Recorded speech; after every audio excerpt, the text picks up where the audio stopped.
This is the assignment for the week of April 6th through April 9th. Friday, April 10th is Good Friday, so I hope everyone's going to have a good Easter. We're going to start off by looking at what you're going to see on Google Classroom. This is the live stream that we have going on. Underneath classwork, you are going to find this underneath exponential functions. And if your exponential functions has not been opened, it might look like this. So this is your assignment that you're going to click on, and it's going to take you to this form. This form is going to be where you're going to fill everything out. Please notice that we have on our form a Desmos test mode. So if you don't have that on your, if you don't have Desmos test mode on your phone or your iPad, you can use this with your computer, and then you can get into test mode as well. The pacing for this lesson is going to be flexible. It is like 2 class days if we were in school. You will have all week to do those 2 days of lessons. Please do not wait until Friday to do both days. Spread them out a little bit. So I would encourage you to at least use 2 days and turn it in whenever you're done. So day 1 is going to be over domain and range.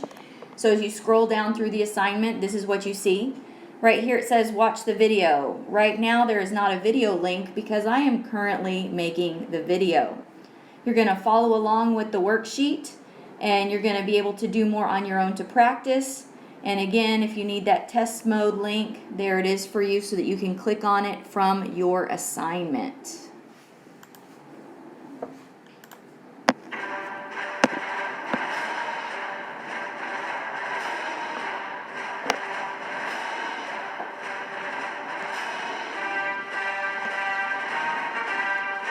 Alright, I found for you another example of exponential growth. Alright, so we have our Darth Vader starting off very tiny and then he's getting bigger. So again, it looks like an exponential growth graph.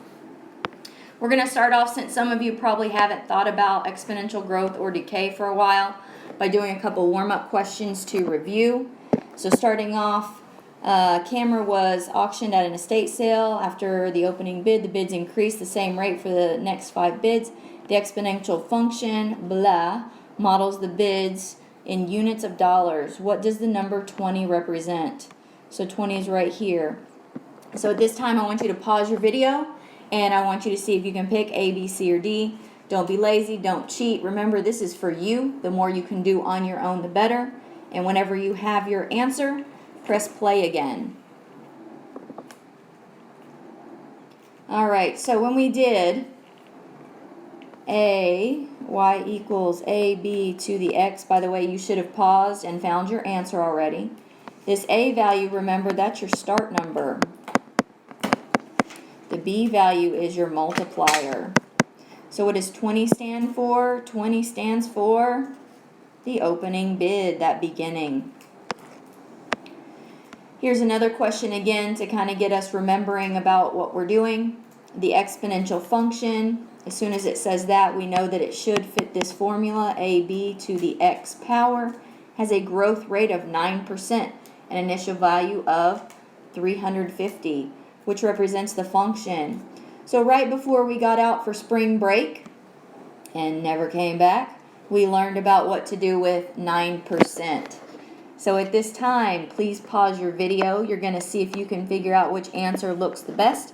And whenever you think you have your answer, go ahead and press play again. Everyone should hit pause right now. Okay, welcome back. You should have your answer. So whenever we had 9%, oh, that is a terrible looking 9%. Let me erase that and let's try that again. 9%. We talked about we have to do Dr. Pepper, decimals and percents when we have a percent sign. You cannot do a calculation with a percent sign, so we have to change it starting at a percent and moving to the left 2 places. I don't see a decimal, so we need to know that when we have a number, the decimal is hiding invisible at the end. And we're going to move 2 places to the left, and we have a hole there, so we're going to fill it with a 0. So what is 9% as a decimal? It's going to be 0.09. Then I see a 0, 9 here, here, and here, so I know that it can't be this. I know that it also can't be these ones with the plus signs, so it's got to be B. Now some of you are thinking, Miss Hughes, where did that 1 come from? Okay, again, before spring break we talked about how this formula up here can change a little bit if we don't have a multiplier. If they give us a percent sign instead, it looks like this: 1 plus or minus the R value. And we have to pick. It's not both. We have to choose, are we adding or are we subtracting? Remember, adding is going to be growth. Subtracting will be decay. So since it says the word growth, we have to find that key word. We have 1 plus that decimal that we found, 0.09. And 1 plus 0.09 is 1.09. Let's see if we can do another one. And again, you can use a scratch sheet of paper for this one, since this one looks like it might need a little bit more work. You can also use your Desmos. I see an equation. So the very first thing that we should do whenever we see this is type this in. If you have not opened up Desmos, now would be a fantastic time for you to do that. Open that up in another tab on your computer. You can either click the link, or you can open it up and you can type desmos.com, and that will not be the test mode, but that will get you what you need. All right, does this function represent exponential growth or decay? In a moment, you're going to pause the video and you're going to answer A, B, and C on your own, and you can type these into your Desmos on the left side of Desmos so that you have your answers handy and you can see if they match what I'm about to do. All right, at this time, pause your video. Welcome back. Hopefully you have your 3 answers typed in on your Desmos screen so that you can check yourself to see if you're right. When you type this in, your graph should have looked like this, which means that it is exponential growth. And we know that it's growth because from the left it's going up. We always look where it's going, not where it's been. We also know that it's going to be growth because this number right here, our multiplier, is bigger than 1.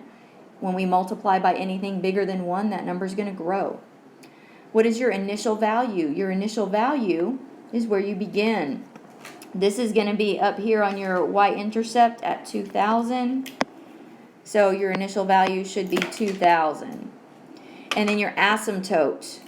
Remember, your asymptote is going to be right here. This is the I'm not touching you line. And some of you can share with your siblings about asymptotes, and you can demonstrate using the I'm not touching you game. The asymptote is where the graph approaches, but it does not touch. And so it kind of looks like it's going to get right on that line, but it's not. And it will always be for Algebra 1, y equals 0, because what we are doing is we are not going to cross that x-axis. As you move into higher levels of math and you have different equations, that is a possibility. But for what we are doing in Algebra 1, y equals 0, right here is your asymptote. We do not touch that line.